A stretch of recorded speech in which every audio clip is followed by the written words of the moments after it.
Hey, hey, hey, you know who it is.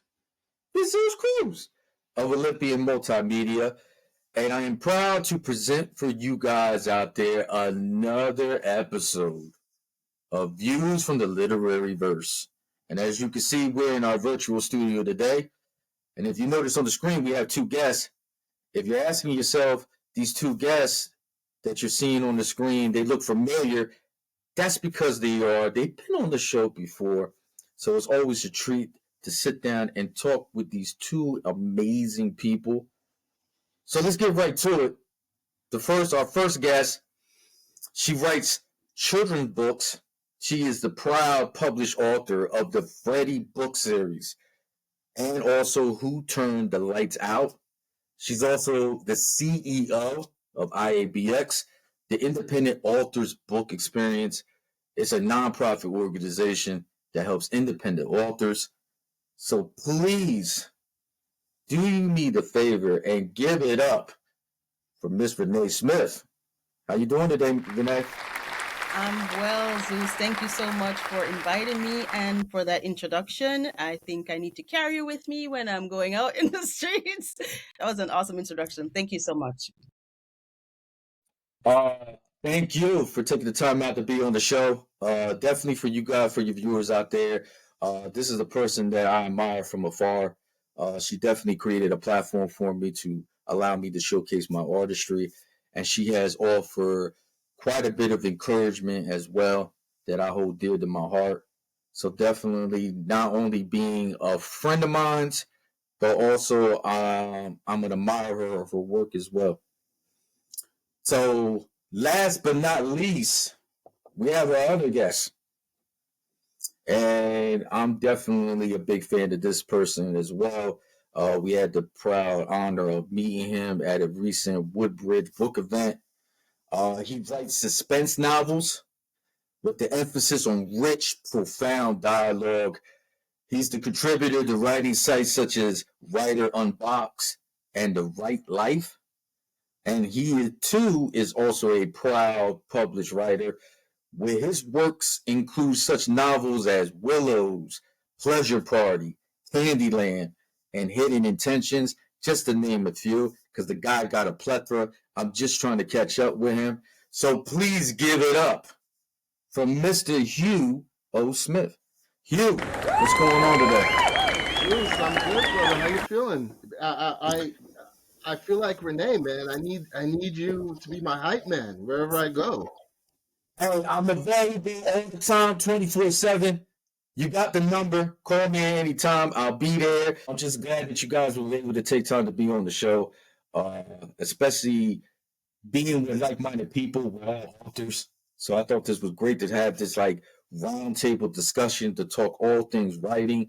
Hopefully for your viewers out there, you can take in some notes as Renaee and Hugh kind of discuss different strategies, different ways of, or different methods that you could possibly use in your writing process. So,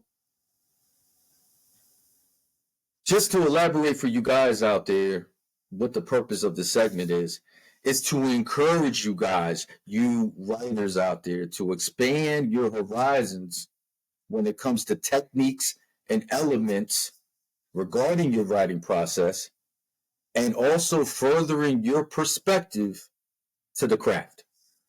And we're going to be breaking these down to 5 main points or 5 main topics that I call Vantage Points, where each of our authors today is going to give their perspective and some enlightenment on these different elements that I think are important when it comes to developing your manuscript. So let's get right to it. Our first vantage point, as it will, is about developing your concept, trying to add world building elements into your story, and then last but not least, the character development. So let's start with you, Renaee. How can one go about developing aspects of your writing and then try to make it cohesive enough so that the reader can understand it? Well, for me, I'm a children's book author, as you mentioned, Zeus. So I have to, I have a limited amount of words to capture my audience, so that they can get the story, get the point. So for me, it's I have 1,500 to 2,000 words, and you literally have to hit the ground running once you start writing. When the child picks up the book, they have to immediately get connected. So it starts from the cover. It's literally the cover. They look at the cover and they see it, and then they immediately try, oh, I want to read this book. For the parent, it's the back. So you have the front cover and the back cover. I'm already just trying to capture two separate individuals to get the story elements in. And then once you get inside, it's really okay. You saw the topic. How can I bring this topic to light? Literally the beginning, middle, and end in 1,500 words or less, and really get all of the points in. So it's about writing succinctly, um, using word choice, and with the children's book, you're using illustrations to really bring forth the rest of the story that you can't put into words. So the illustration really helps, and it goes a long way in getting that additional 500 words that you may not necessarily be able to fit into your block of your word count, so to speak. I hope I answered the question, because I just lost my point. I hope I answered the question. You're doing good, Renaee. You're doing good. Hugh, what's your thoughts? So my genre is different. Um, Even though Renee's is shorter and more succinct, I really do think hers is a lot harder.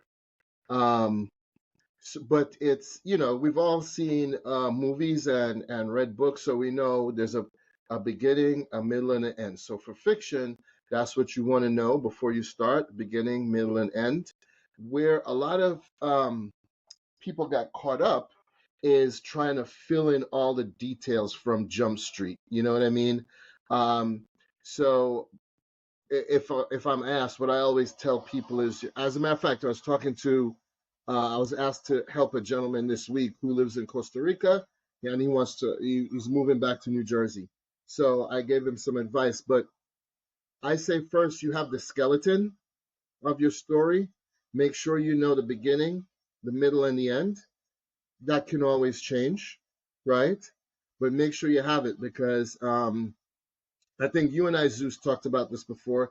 I used to be what's called a pantser. You just write by the seat of your pants. You let the story take you. Nah, that doesn't work for me, because you get what's called the messy middle, or the murky middle, and then you lose momentum. So for me, you got to have at least a very loose outline, and then you start. Great points. I hope you guys are tuning in on that. Definitely when it comes to like building on your concept, and then these world building elements, you're adding all these different characters, obviously adding dialogue to your story, and then creating the landscape or the background for your characters to kind of like dive into. Um, for you guys out there, it's about progression and taking your time. I think that's a good point. So yeah, I definitely appreciate you guys' points on that regarding uh finding that progression, not having everything being told right from the beginning of your book. You definitely want to allow the reader to kind of eventually resonate with your story and kind of really be in tune with the characters that you're trying to showcase within your story as well. Um, Sometimes I think as a writer, especially if you're just starting out, you tend to feel like you need to put all these type of elements and add all these different type of components to your story to make it worthwhile. And it's not necessarily the case. Simple is more. That's something that was taught to me.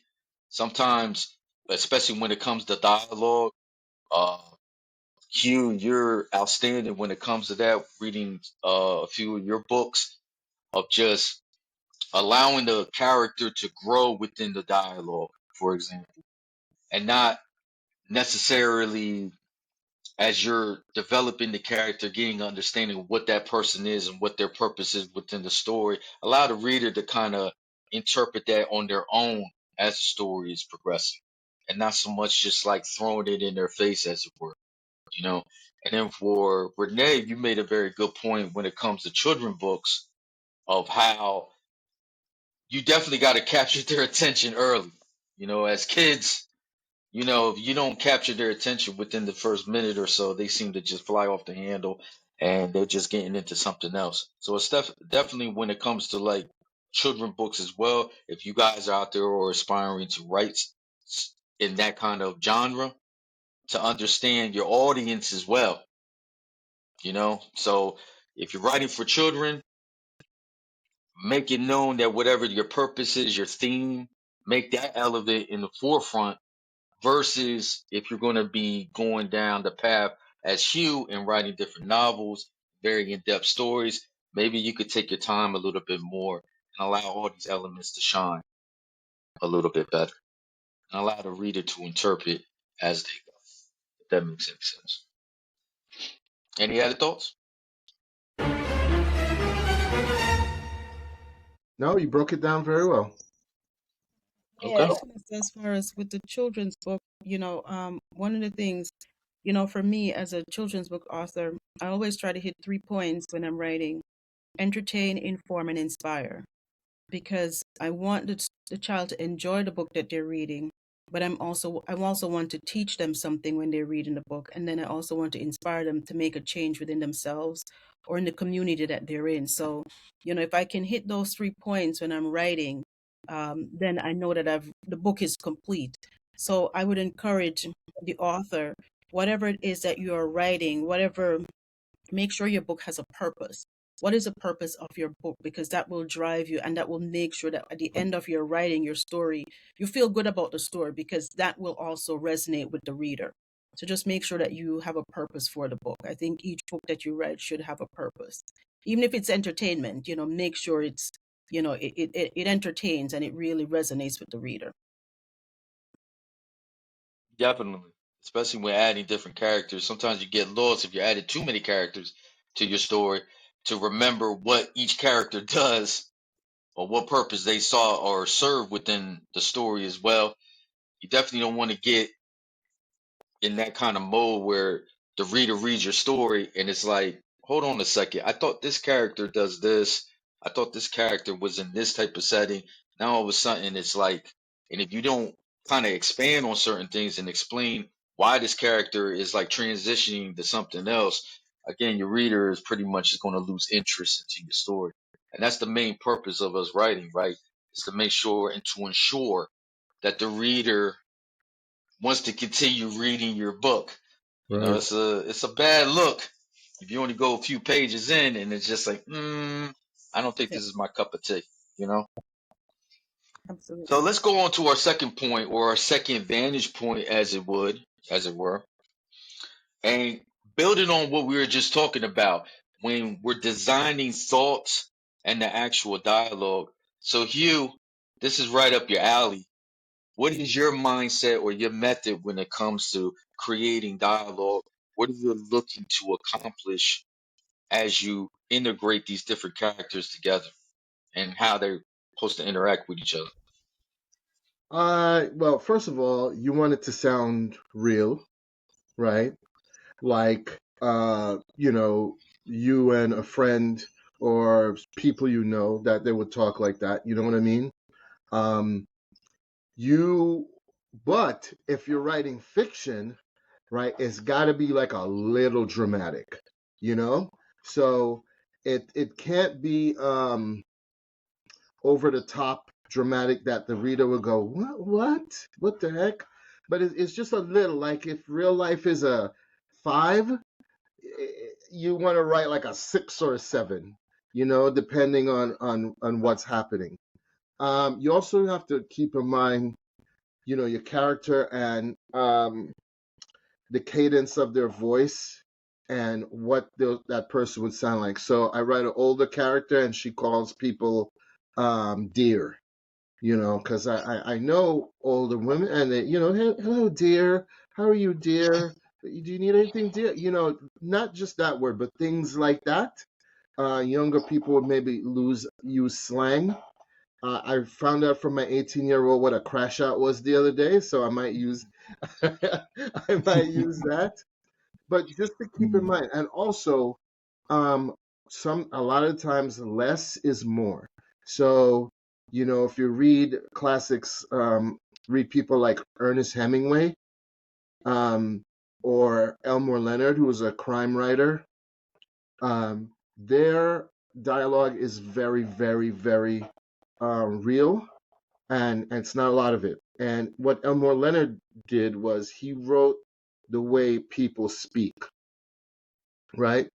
And sometimes he used words, and he didn't really care if the reader understood them or not, or if they're so. I'm Jamaican, and sometimes I have a character use a word, and I don't explain it. I don't.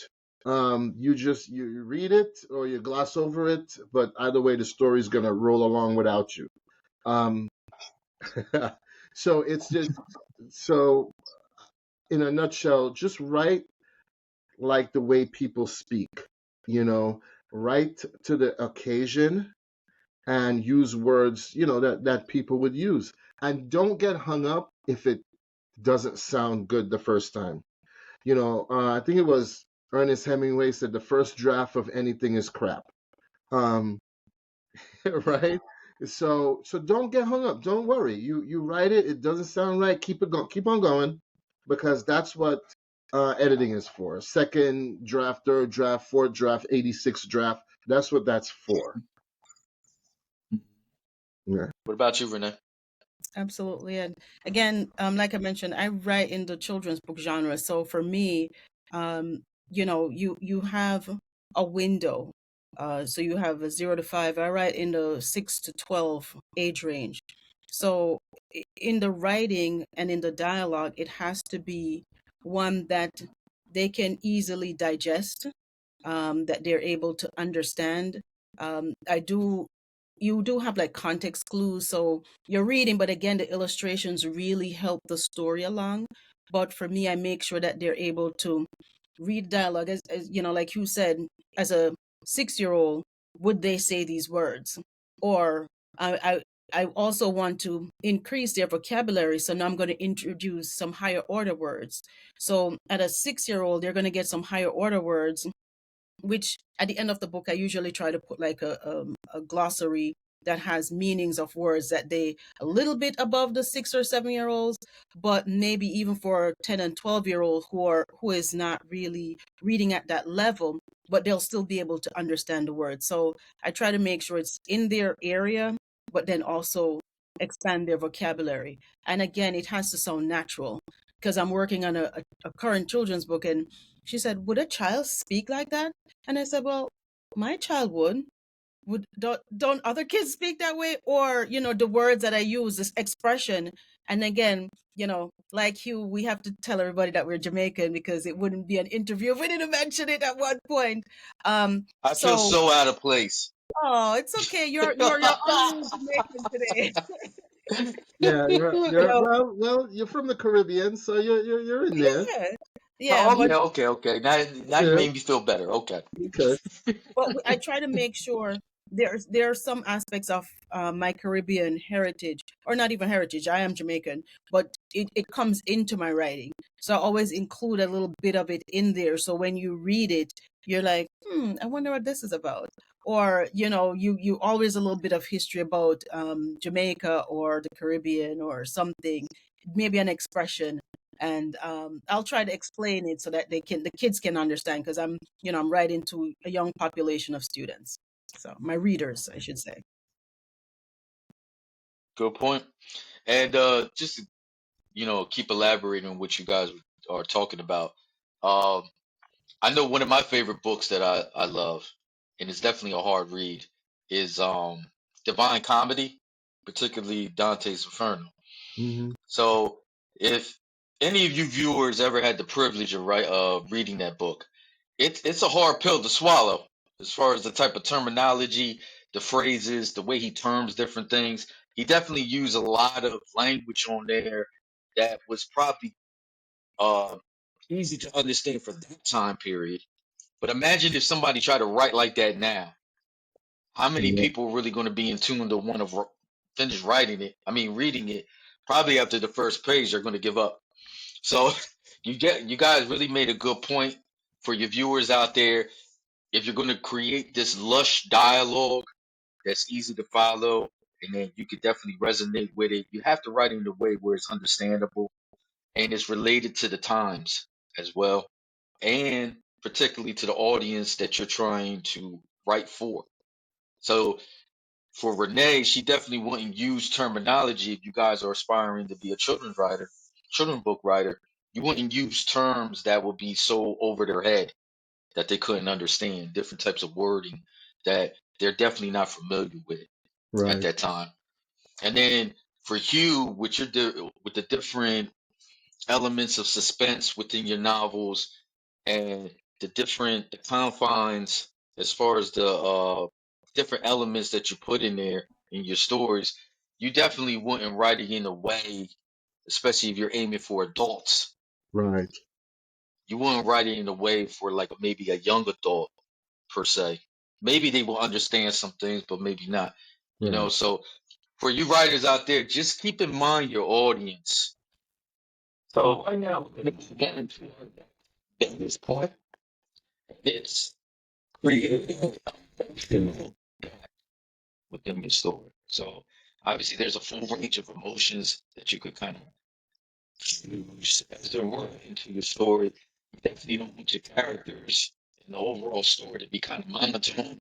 And you definitely don't want your characters to kind of be the same. You definitely have to create some type of differences between your characters and how it relates to the environment that they're in. And hopefully, putting all that together, you make a cohesive story. So, you explain to the viewers in the realm of writing children books how you're able to create this emotional depth. Well, it depends on the story or the theme, because each book that I write has a theme.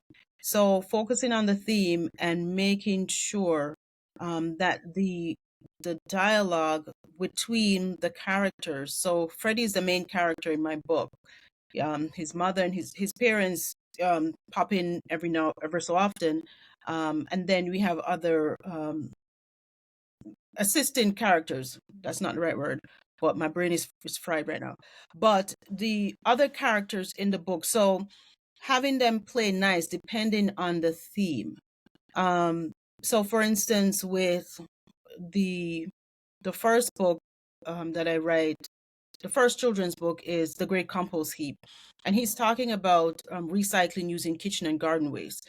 So how making sure that his empathy comes through for wanting to save the earth, and then having that translate into the community and making sure that people understand that, but also putting it in a way that when a child reads the book, they also feel that, like, I want to do something, I want to make a change. So making sure that the dialogue really speaks, and again, you're writing for a younger population, so you want to have the dialogue in such a way that it's understandable, it's relatable, and it's something that they would say it themselves, but now they're like, oh man, I want to do what Freddie's doing, type of thing. They, making sure that you make that connection with the child. So I write in a way that all of those little elements are included and you can feel it. I want the child to feel something once they're done. I want them to be able to walk away and say, hey, I want to do what he did. And if he did it, I can do it too, because Freddie's only 9. So, when I think of emotional, making sure that the dialogue really tugs at the heartstring.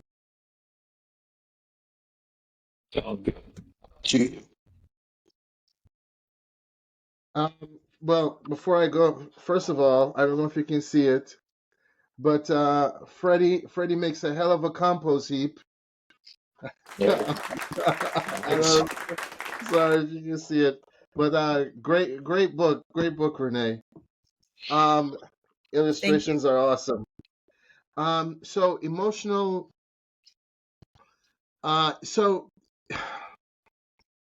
my book, my latest one has like 10 characters, right? I think you have it, Zeus, and the way you do that is not to stress it too much, right? You just write your story and then go back, and then that's when you add those touches, you know? So I forgot who was it that said no emotion in the writer, no emotion in the reader. So, and you know, if you're writing a scene where somebody dies, you should feel it should touch you. If you're writing like a love scene, an intimate scene, you should get a little excited. um if you're writing, about somebody evil, then you should kind of feel a little bit of that, you know what I mean? If you're writing about somebody who's being victimized, you should start to feel a little beat up and bad.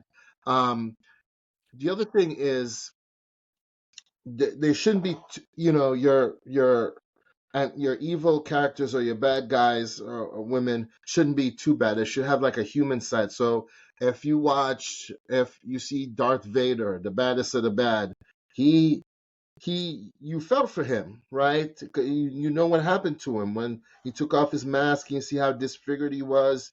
You felt for him. King Joffrey, for example, in Game of Thrones, he was evil, but you felt for him a couple of times when you see what he went through. Um,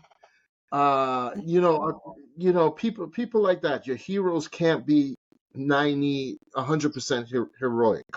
They should be like maybe 95% heroic and 5% human. And to do that, it's all dialogue and a little bit of description. It's all dialogue. What they say and how they say it, and what their body language is when they say it in relation to the other person. It really is an art.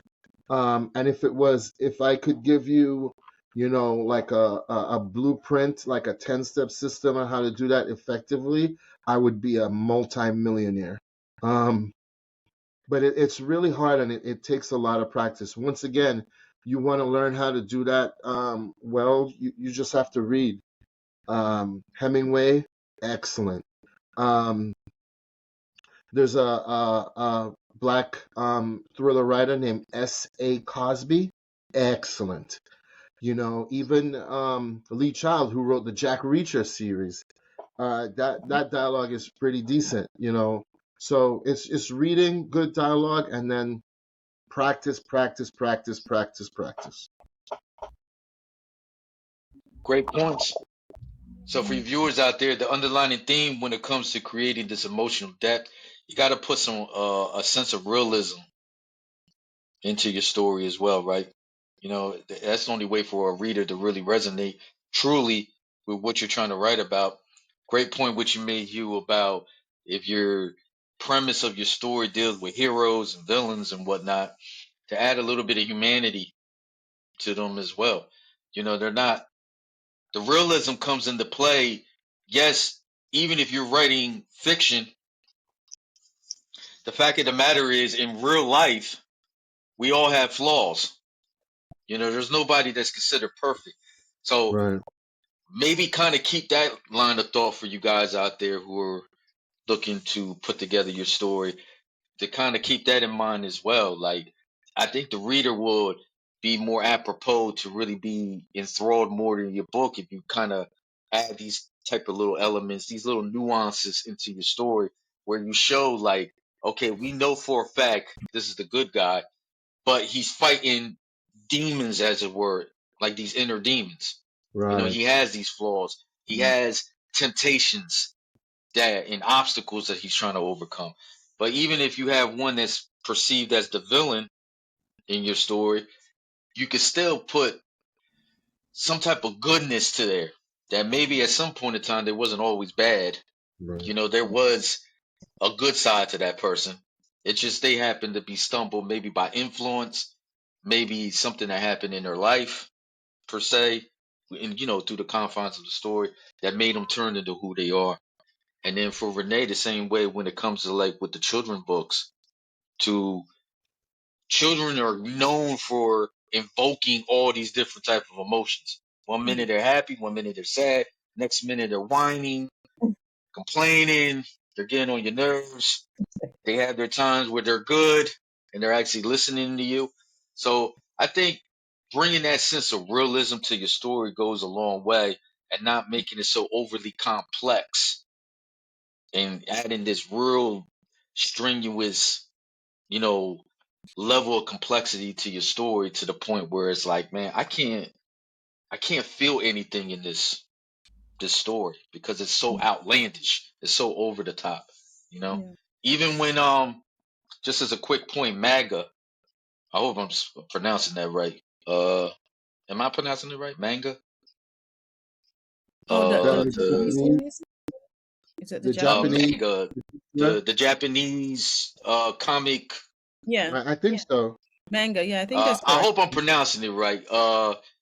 For your viewers out there, you can check me on that on the comments.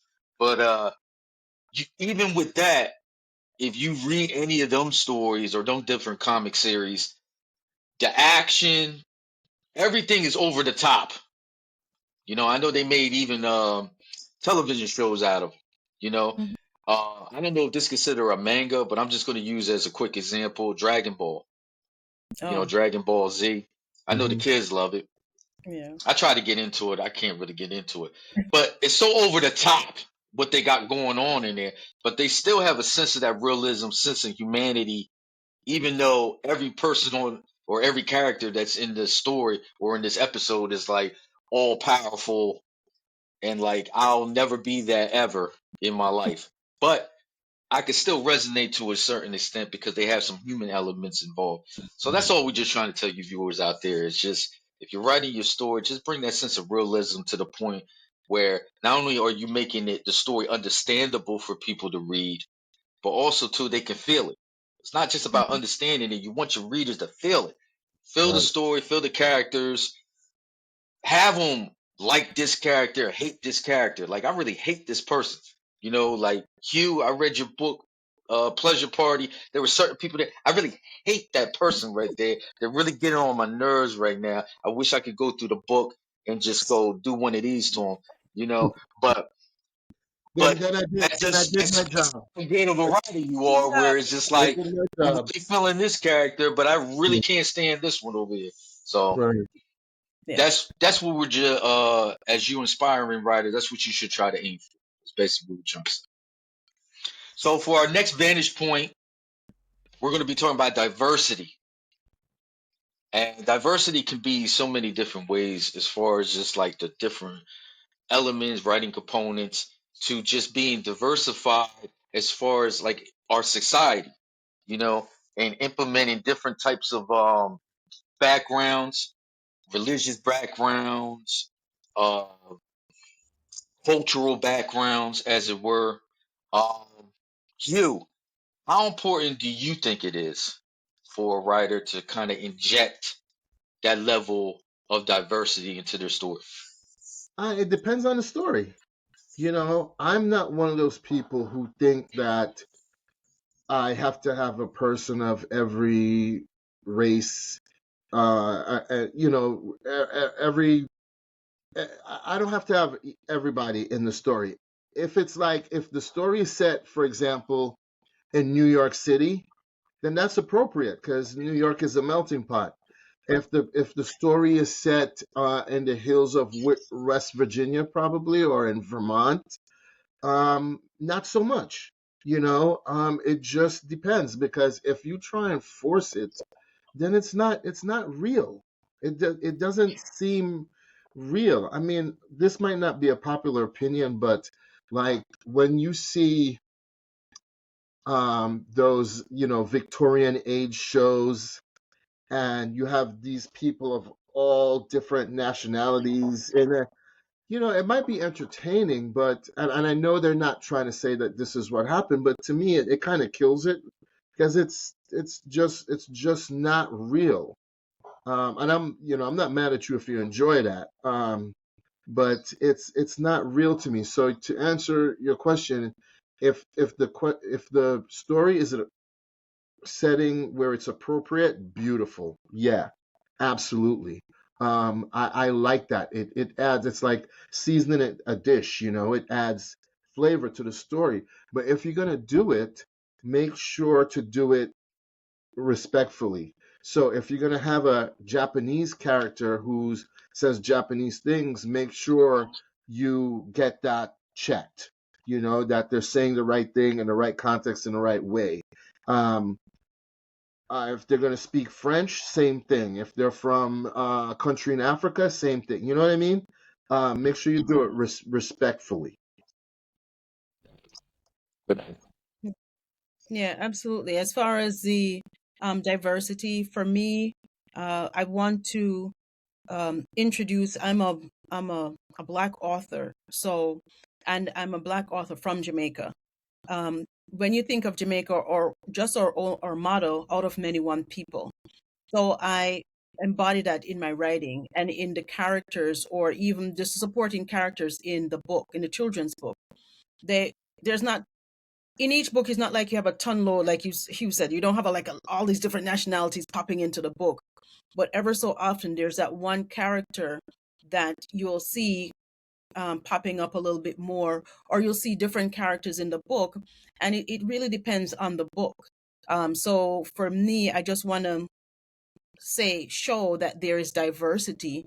His community is diverse. He's from a diverse um, area. Also, he has different friends from different nationalities, different backgrounds, and that is okay. Because I think sometimes for children, it's like, no, you can't talk to this one, or this one is not, it's not good, or we're becoming so divisive and so separated. So wanting to help children to understand that it's okay to have friends who don't look like you, who don't speak like you, who do different things like you, they celebrate differently. So it is okay. So for me, that is important on that aspect, and making sure that and again, it's just a book. Some books, as a children's book author, may embrace the diversity. And when you think of diversity, you not only just think of inclusion, so children with disabilities. I've seen books that go on that spectrum, and they're making sure that the children with disabilities are also focused on and highlighted. And it's not, one lady, she's going to get a shameless plug, her book is handicapable, it's not handicap. So your book, depending on your audience and what you're trying to share, may either lean to one population, or it may be diverse, or it may be an inclusive, or it may just be focused on one aspect, or one group of people. Again, it's just dependent on the book and the story. Viewers out there, just keep in mind, if you're going to inject a level of diversity to your story, make sure, number one, it makes sense. You have a really good understanding, especially if you're going to be injecting in terms of cultures. I know I read some books, some materials where they were talking about a specific culture, and I felt like they didn't really have a true understanding of that culture, and they were kind of going off of stereotypes. And that could definitely lead into a realm where you're being very offensive when it comes to your writing as well. So if you're going to edit, have a true understanding, especially if you're going to specifics, and also to that's the problem of your story as well. Again, you're looking at the end of the day to make sure that your story feels real, no matter what genre that you're writing, but just truly have an understanding of what, especially when it comes to diversity, so that you're being respectful and that you're not being belligerent, you're not being derogatory Yeah. with your speech or how you're presenting yourself, or you're writing through your story. So now that leads us to our last vantage point. It's transitioning the craft of writing into a viable business. So definitely, when it comes to writing, being a published author, you can definitely turn it into a viable business for yourself. Um, so for Renaee, when it comes to once you got yourself together, you get an understanding, identity, what type of writer you're going to be, what tutorial is going to be. You don't set the theme for your story. You got your manuscript, you're ready to go. You go ahead and publish. Now you got this thought process. Hey, I think I can make a business out of this. What are some short-term and long-term goals that people should keep in mind if they're desiring to create or transition writing into a business? The first thing I would say is you're looking at three different elements. I say sometimes writing the book is the easiest part because now you get it out of your head, you have the book. Now you have the publishing and you have the marketing. Marketing is a beast because you've decided who you want your target audience to be, but now, okay, how am I going to get to my audience? Because you're writing children's book, or whatever book genre you decide to write in, but you write in that genre. And now, how do I get my book out there? I would encourage, if you decide to do this as a business, because I hear a lot of times some people, oh, I'm just writing, I just want to get a book published. But who wants to spend all that money just to be published? You want to at least recoup some of your money. So, and it may sound a little far-fetched, but this is a business. So I would encourage you to do even the simplest of business plans, because what that does is it gives you a framework within which to work. Because now, as you are a business owner, I'm marketing, if it's one book or 10 books, whatever the number of books you have. But now you figure out, who is my target audience? How am I going to reach my target audience? How am I going to price my product to get to that target audience?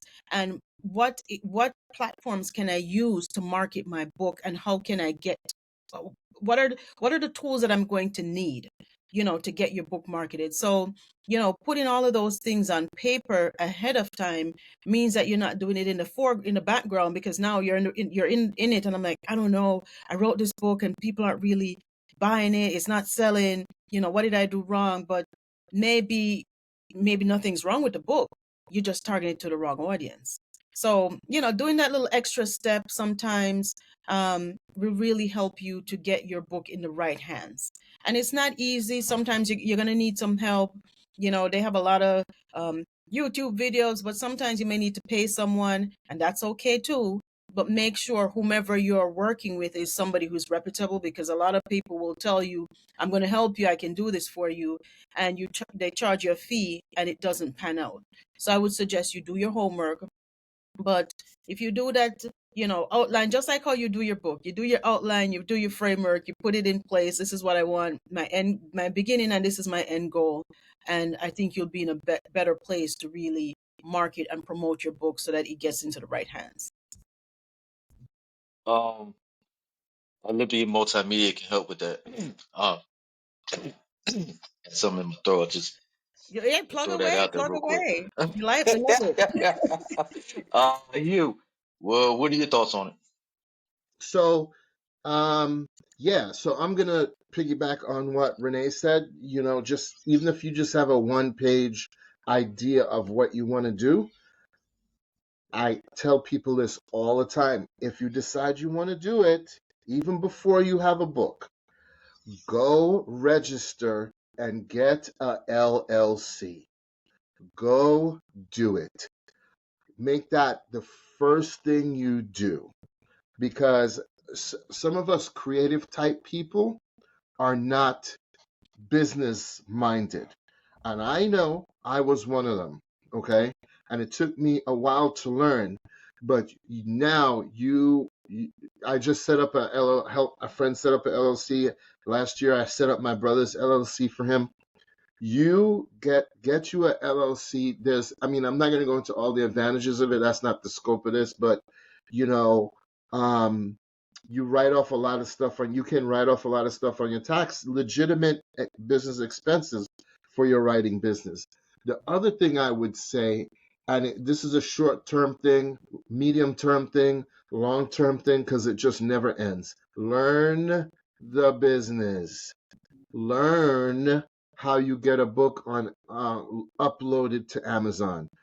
Okay, you have a book on Amazon. What does that mean? Learn what KDP is. Learn what Kindle Unlimited is. Learn what page reads are. You understand? So Renaee touched on her Freddy series. She's done the right thing. She's got a series of books with the same character. Learn why that's advantageous to you. Um, and if you'll see, most of the most successful self-published authors, and even the traditionally published ones, they have a series. There is a reason for that, because one book leads into the other book, leads into the other book, leads into the other book. There's a reason for that. So, I saw there was this show one time back in the day, Californication, about this author on HBO, and I think in one of the episodes, this kid said to him, "Oh, I want to be an author." And it's like, why do you want to do that? It's like having homework all the time, and it's so true. If you're an author and that's your business, that's part of how you make your money. You're gonna have homework for the rest of your life.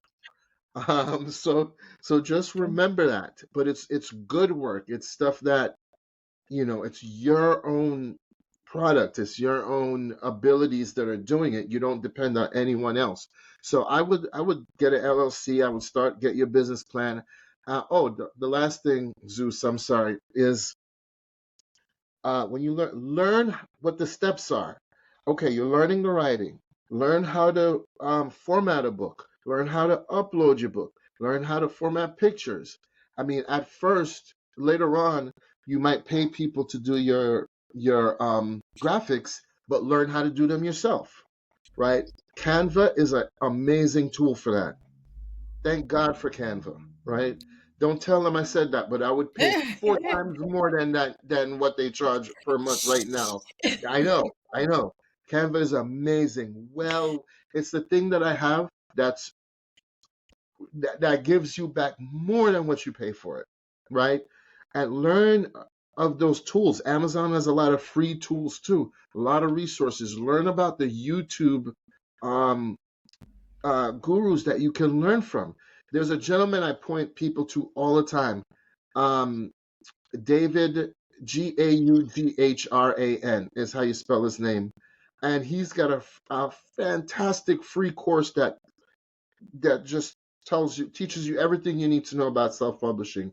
If you're new to it. So that's what you got to do. Learn, because, like you said, this is a business, and you have to treat it as such. Yeah. And Very good point.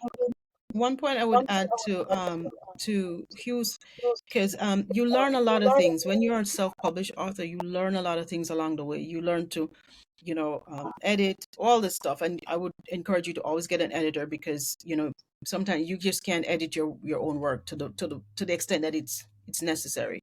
But if you can't do something, it is okay to pay someone to do it, because time is also money. So if I'm going to spend 2 weeks trying to create a flyer, and I know I can pay someone a fee to get it done because I need to get this project completed, then Yeah. do that, because you're investing in yourself, and the returns will also be great.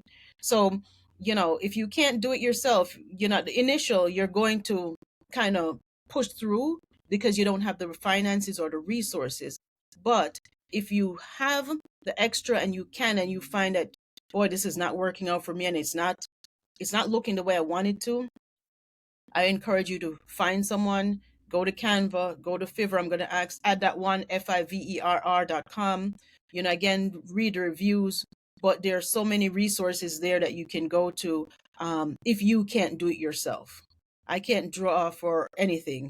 I could not illustrate my book even if I tried. And I couldn't even use the tools that I have to do it. So I hired an illustrator. So if you don't have the tools, that is okay too. Try to find someone who can help you to do it, and do it properly, because that first go around, I always say, you want to put your best foot forward, and you want to make sure that the right product, your product, is right the first time. You don't want to keep doing an addition to the addition. You just want to, when you put your book out there, you're going to feel good in yourself, like, this is it. This is I wouldn't change not even a full stop in the book. It's good. So that's my last point on that, or thought. Good things. Just a reviewers out there, the be multimedia help with that. My bad. Let me get back to what we're talking about. No, you got a really good point. Just just real quick, but you hit on the thought for both of you when it comes to how to create a business for your writing and your books. Also, to be adaptable as well. You know, keep up with analytics. Analytics is a big thing. Definitely keep up with it. Uh, you know, with Olympian, I'm just getting to understand, you know, what platforms, when, especially when it comes to marketing, what platforms are more viable for you versus others. So Mm. time is money. You mentioned that time is money. So you definitely want to put yourself in the best position where your books are being put out there. People are on that, making it available. Um, you understand who you are as an author and what your books are about. So definitely pay attention to the analytics as far as what platforms and what tools that you're using as well. Yeah, not everything, I guess you could say, is might be good for you. It might be good Right. for the next person using different platforms or different tools. It may not be the best for you as well. You got to do what's best for yourself to put you in a position to succeed, right? So definitely lean on other people, a little bit more knowledge. Yeah. Also, too, don't make it so stringent as well. Like, in your own way, is basically what I'm trying to say. Because one way for another person to do it may not be so good for you. So do what's in the best for you. Keep up with the analytics, get an understanding of what platforms are best to market you as an author and make yourself available as far as events, going to different events, interact with different people. I know that can be a little scary. I done had a couple moments where some people came up to me and let me know how much of a bad writer I was. I'm the worst writer ever in history of mankind. It's okay. It ain't hurt my feelings. It is what it is. At the end of the day, I look at the positive and the negative. They still read my book. You know, I wanted to enough. The book that they were complaining about, the two other books that they're doing came after the book that they were complaining about. So clearly, I wasn't that bad of a writer. To them, I'm the worst writer that ever happened. Don't quit my day job type of thing. It's fine. You know, don't let these comments, reviews, naysayers stop you from writing and putting your product out there, putting your books out there. Not everybody's gonna like your stuff, you know. So just do you got the passion for it, keep up with it. And if you are desiring to make your writing into a business, your books into your business, definitely keep in mind what Hugh and Renaee said um, regarding it. So yeah, I think that's pretty much it. I appreciate you guys being on the show.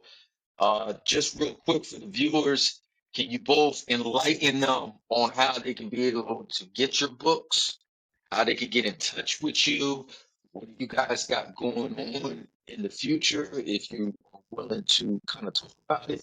Renaee, we'll start with you.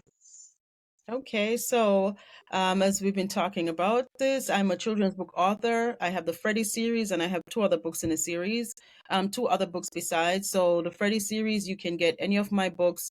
They're available on my website. If you go to my website, reneesmith.com, and that's ReneeSmith.com, you will get autographed copies of the book. If you're an Amazon junkie, you can go to Amazon and purchase the books there. You won't get my autograph, but you can get the books on Prime or whatever it is there. As far as I'm also working on another book in the Freddy series, and also another book, Dorian the Baker. That's a book that I wrote with my mom. So we're working on the second book in that series. So I have two books working on simultaneously that I'm hoping to push out sometime this year. And then the other, thank you. And then the other, on my professional side, if you will, my organization, nonprofit that Zeus mentioned, Independent Authors Book Experience, we have two events coming up. We have our Children's Book Festival, which is on June 7th. So we're still having registrations open.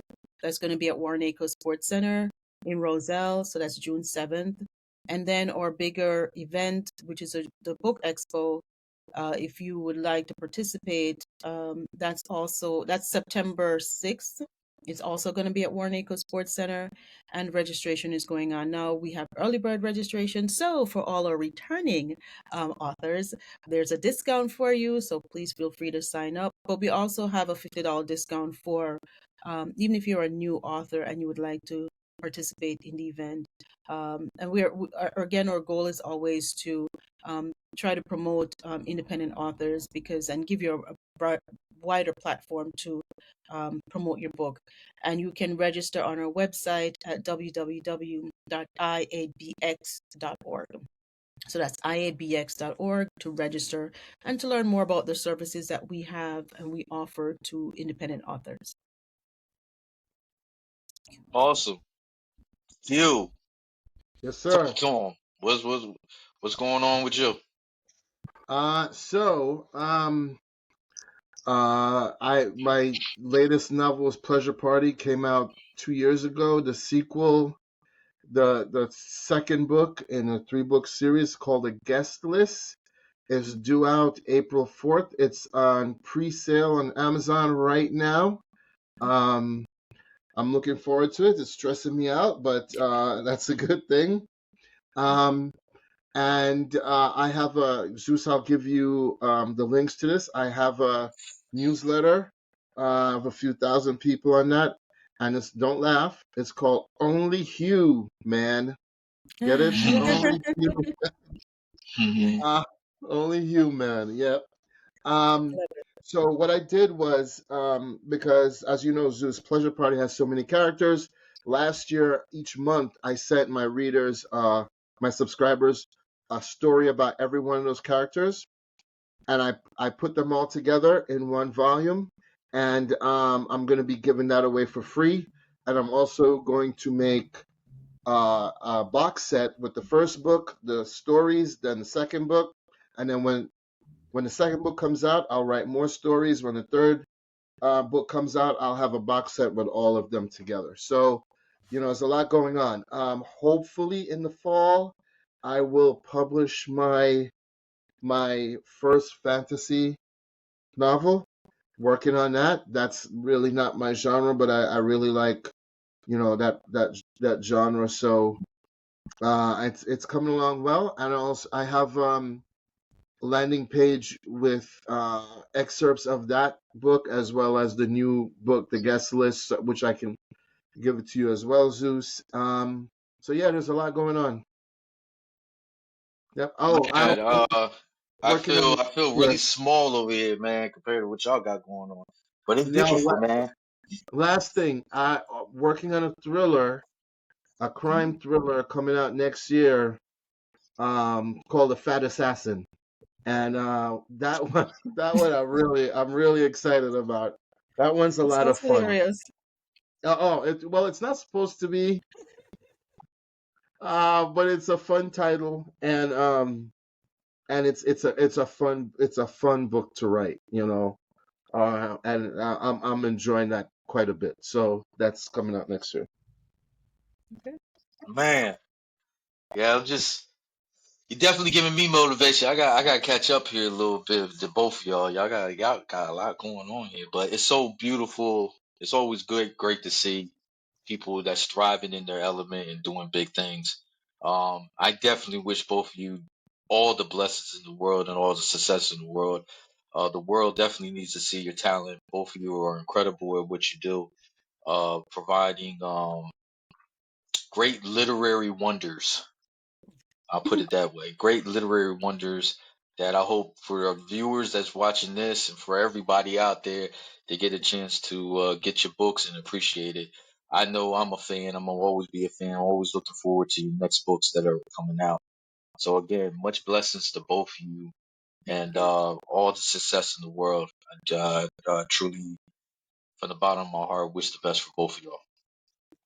Thank you, Thank So Zeus. you, again, Zeus. I Appreciate it. definitely appreciate both of you taking time out of your busy schedule, as you just mentioned just now, of being on the show. It was a treat to talk to both of you.